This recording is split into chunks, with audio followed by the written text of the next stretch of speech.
Alright, I'm about to try to record for the third time. My family is highly uncooperative today. I'm not really sure what their deal is, but they're annoying. I love them, but they're annoying. So, I have a dog on my lap. We're gonna pray that he doesn't start barking for no apparent reason, because that's what he does.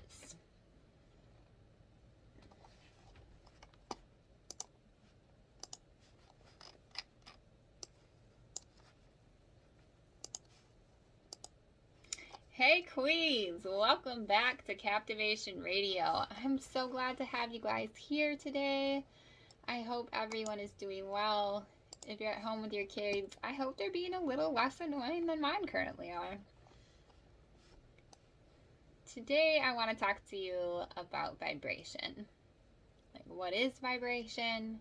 How does it affect your life? It's so common to hear coaches, light workers, and other spiritual people talking about how your vibration is impacting your business. Everywhere you look, someone is talking about how money's not flowing to you because your vibration is low. Or, well, you're not manifesting the life that you want because your vibration is low. For a lot of people, this is confusing and can cause a total lack of direction. And you just say, well, you need to vibe at a high level all the time. You need to vibe at a high level with no explanation of what that means or how to do it.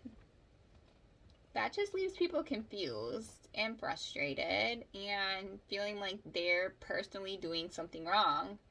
And it's hard when you feel like you're doing something wrong, but you don't know how to fix it. So today I'm going to talk to you about what all of this really means and the things that truly impact your energy and how to change your vibration when you find it getting low. Let's start with what all of this really means. Vibration is a fancy way of saying your overall state of being. Everything in the universe is made up of energy vibrating at different frequencies. Everything, including people, are made up of a vibrational energy field. People are made up of 4 different energy systems: physical, mental, emotional, and spiritual. And I usually put the mental and emotional together because it gets kind of confusing when you try to switch up what is mental and what's emotional. So I lump them together for my purposes. And then these things all combine to create your overall vibration. That's the vibrational state people are talking about when they say you're at a high vibration, you're at a low vibration. It is a combination of these things. How do you know if you're in a high vibrational state or a low vibrational state? There's a couple of key things here. Sometimes you can just tell. I mean, if your energy is low and you feel cruddy, then you probably know you're in a low vibrational state. When you're in a high vibrational state, everything flows effortlessly. Customers or clients are drawn to you. The money flows in. You're always excited and ready to take the next step. And then when you're in a low vibrational state, you might not be making any money. You have to seek customers. They're not coming to you. When you do have conversations, they just feel off. Your health may be poor, or you might be surrounded by negative people. Everything feels like a struggle. This is how energy works. Whatever your energy and vibrational level is, that is what you will attract. So if you are in a high vibrational state, you're going to keep attracting high vibrational things. Money is a high vibrational thing. Money and currency is basically energy that we have turned into a tangible object. But at the end of the day, it's an exchange of energy. Whether I give you a product and you give me money, I'm giving you some type of energy and you're giving me the money, which is energy back. Or if I'm giving you coaching, I'm giving you some of my energy and you return that energy with currency. So it's an energy exchange no matter what. And I think it's safe to say that we all want to be in a high vibrational state. I mean, who wants to feel crappy and to be struggling? So what I'm going to do is tell you some concrete steps you can take to raise your vibration in each area, and that in turn will raise your overall vibration. I promise you, I will never be the person that just tells you like, oh, well, you're vibrating at a low level and that's why you're stuck. Bye. I'm not going to ever be that person. And I also don't want you to think that if you are suffering from mental health issues, that you can never attract the life that you want. If you're depressed, you're obviously going to feel like you're in a low vibe state. And I want you to remember that this mood is only one part of your vibrational energy. That's the first thing. The second thing is, if you take medication for it or you get counseling for it, you can change that energy as well. And once you have the chemical part figured out, you can learn to change your thoughts, because our thoughts can be changed, and that can change our mental state of being, and that will change your vibration. So whatever your situation is, I don't judge. However, you have to deal with your own issues. That is totally your business.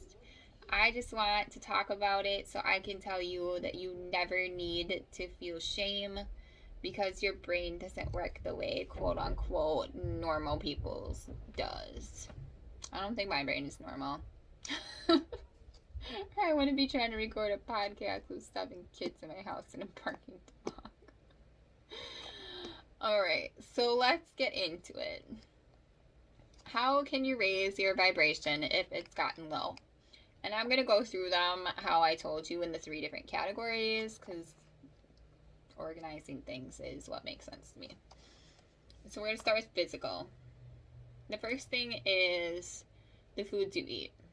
You need to eat to fuel your body.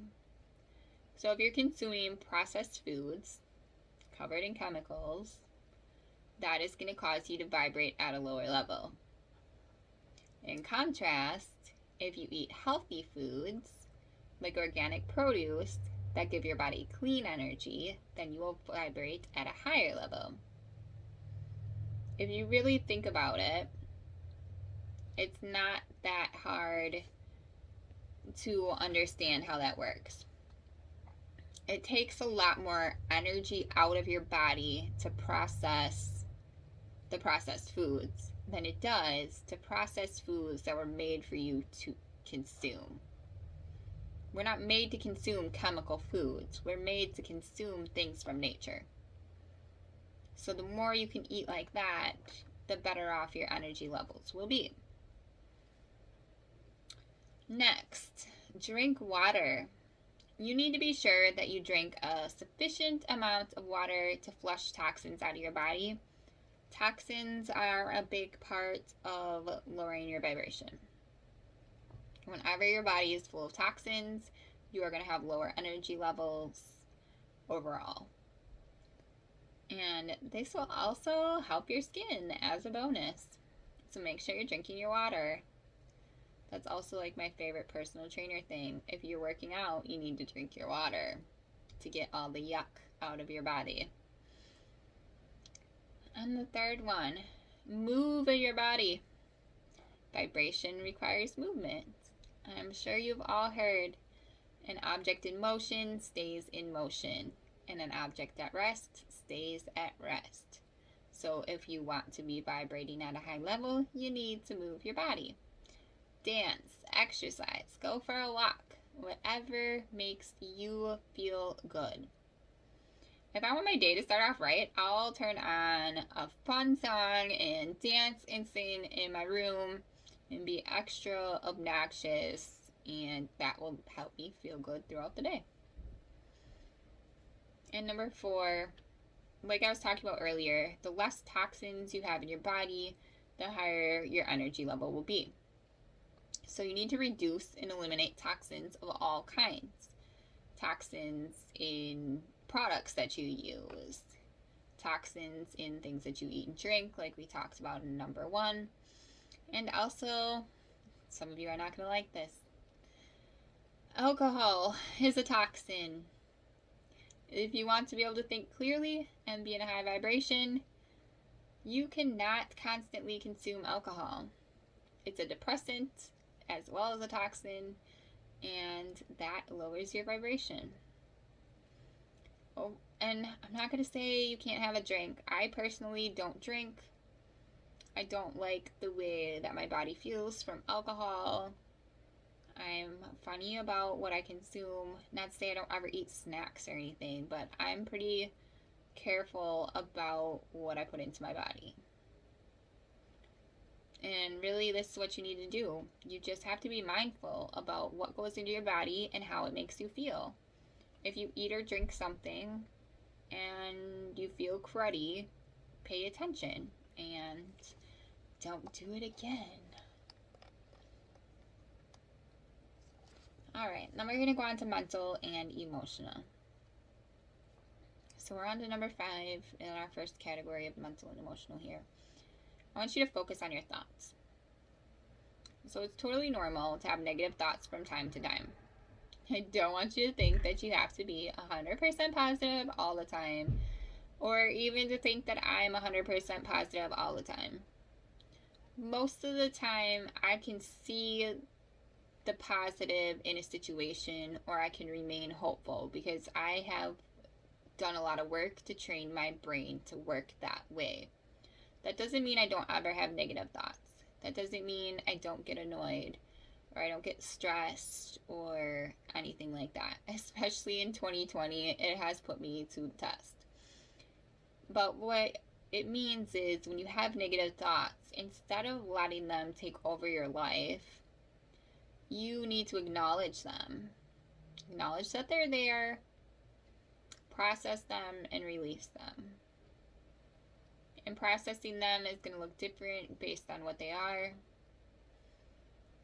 I know for me, these days it usually goes like, I am so tired of COVID. I hate COVID. I'm over it.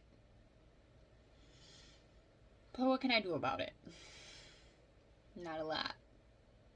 So, I have to think about, what do I really hate? Like, what is COVID doing that is driving me crazy? And what can I do to change that?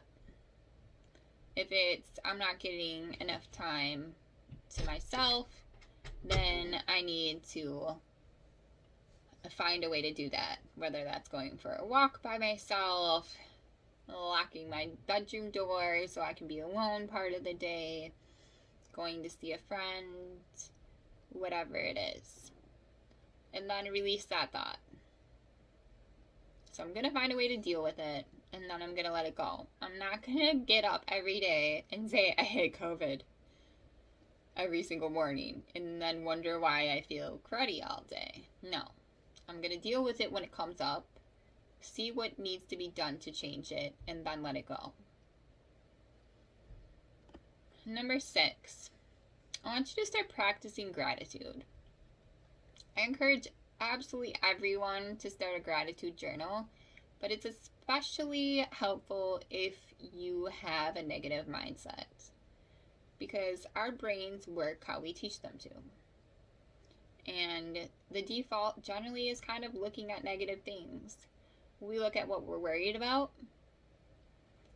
like what could go wrong, what is going wrong, what happened today that we didn't like, what Susie said that pissed us off.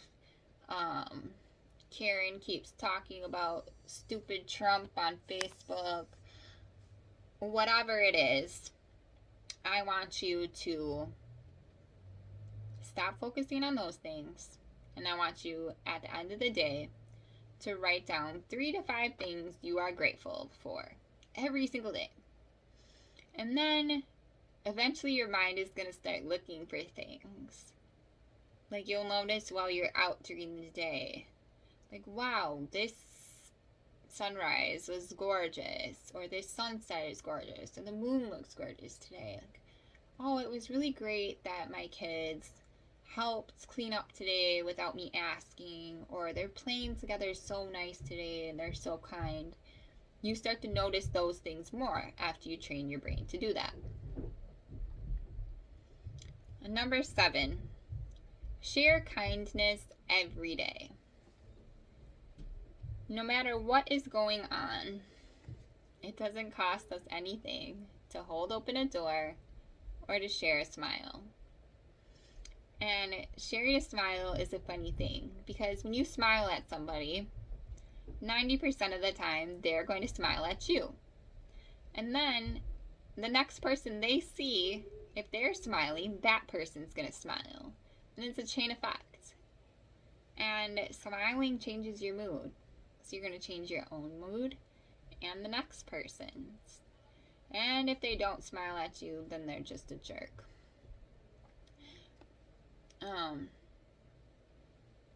I have made sure during COVID that I've been extra friendly to people that are working at stores and stuff, because I know a lot of people are stressed out and they take that out on anybody that's around them.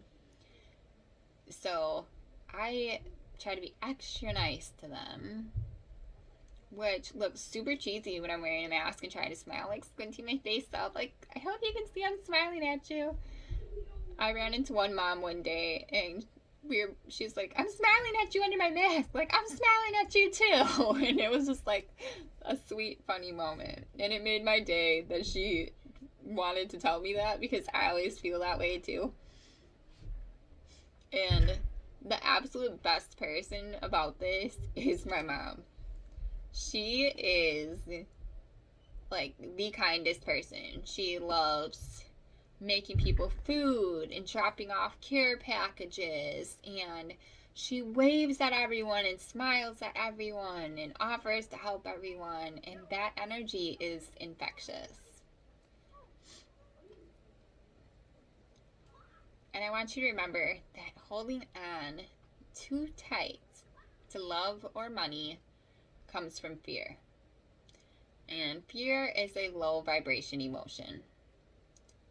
And the antidote to this emotion is generosity. So give what you can. Whether that's a smile, or if you can give back to people that are struggling in your area, whether that be through time or money, whatever you can do to be generous is going to raise your vibration. And number 8, I want you to recognize when emotions are not your own. It is very easy, especially if you haven't practiced not doing this. It's very easy to take on the energy of others. Think about a time that you had a conversation with somebody and you started the conversation in a good mood, but after their 20 minutes of complaining about life, you left feeling down too. I want you to, that is what I mean by taking on the energy of others. So if you're feeling upset and you don't really know why, check your space, because your space can give you negative energy too. And check the people you've been around. And it's quite possible that you absorbed negative energy from them. And then you can recognize that and release it. So if you had lunch with Susie and she just complained nonstop about politics and COVID and her husband and how she doesn't like her kids and they need to go to school and she wants to recall the governor and on and on and on, and all you wanted to do is have coffee and see a human, then you left angry. I want you to stop. Be like, this anger doesn't belong to me. I'm a happy person. This is Susie's anger. Like, okay, you can go. throw her anger in the trash and be done with it and move on. And then find friends that are not so grumpy, or try to help them not be a buzzkill. Be like, Susie, you're killing my vibe. We need to work on this. Alright, and our last category is spiritual. And I've said it before, but I'll say it again. Spirituality is whatever you want it to be. God, the universe, the higher power, witchcraft, whatever works for you, that is your business. No judgment from me. I embrace whatever you love. I love you for whatever you love. It's fine with me. So when I talk about spirituality, I'm talking in general terms, and you can fill in whatever works for you. And the first one in this category is finding beauty in everyday life. Finding and recognizing beauty can instantly change our attitude. Whether it's a beautiful photo on Instagram, something in nature, or a beautiful piece of art, appreciating beauty changes our mood and raises our vibration. It helps us realize that there is magic everywhere, because there is. We just don't always notice it. I am very visual. I love beautiful things. That's why I'm obsessed with makeup and fashion and artwork and jewelry. So I always have a painting behind me that one of my friends painted, and it's gorgeous and powerful, and it's always a good reminder that I am powerful, because she's a powerful queen. Just little things like that remind you of magic. And number 10 is to meditate. 10 minutes, just 10 minutes of meditation and breathing mindfully a day can completely change your life by reducing your stress and clearing your mind. Mindful breathing also calms your nervous system and improves your overall mood.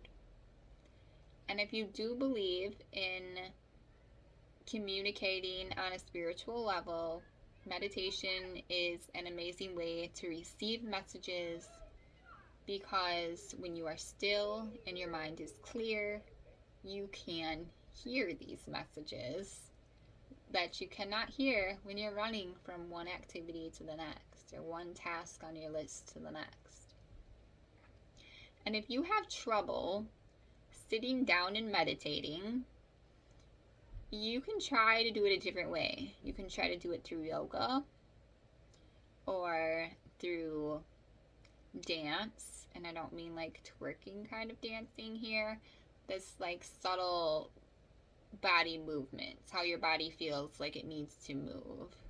Like when I warm up for my workouts, it's very mindful. I move into where I feel I need to stretch, where I feel pain or tightness or energy that needs to be released, and do different kinds of stretches and yoga poses. It's nothing like,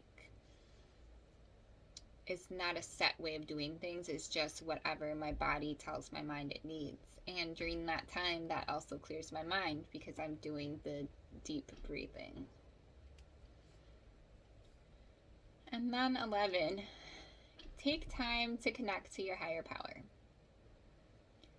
Having a spiritual connection of any kind is an important way to release anxiety and fear, because it allows you to relinquish some control. Trying to control everything is a giant energetic block. And that used to be my number one struggle, was trying to control everything. And it just gets in your way. But if you can say